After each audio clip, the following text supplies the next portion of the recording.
पण शेवटी कसं आहे, आता मुलांना आपण जेवढं वळण लावायचं तेवढं तर लावतो, पण शेवटी ज्याच्या त्याच्या हातात आहे, ते तरी आई बापाला दोष देऊन मतलब काय.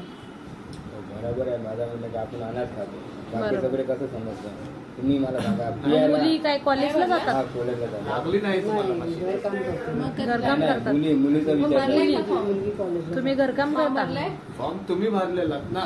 तेव्हा भरलेला. बरं, हा, संजय मग गांधी मशीन लागली निराधार नाही. योजनेबद्दल फॉर्म तुम्हाला भरला सांगायचं म्हणजे म्हटलं तर मशीन ते लागली पण नाही तुम्ही असं पात्र नसतं. नाही आहेत, कारण त्यांना केलं कसं 18 वर्षाच्या ऑफिस आतील नसते. मुलांचा मुलं लागतात, नवीन तेव्हा फॉर्म ते भरायचा. म्हणजे कोण सांभाळ 5,000 करणार मशीन्स नाही अशा वाटायचे महिला आणि असतील 14,000 तरच. फॉर्म आले. नाही मी घर आपल्या- पोरी पण अपंग हा, आहे. घरघंटीच बोलतोय. पोरी पण हँडिकॅप घरघंटी आहेत, गावात. दोन्ही पण एक एक.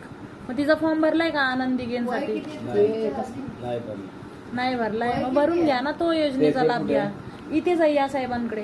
हँडिकॅप आहे काय? हा सर, किती वर्षाची आहे? 17-18 वर्ष. एवढं बघा ना आधार 20 वर्षाची आहे ना, मग तिचा फॉर्म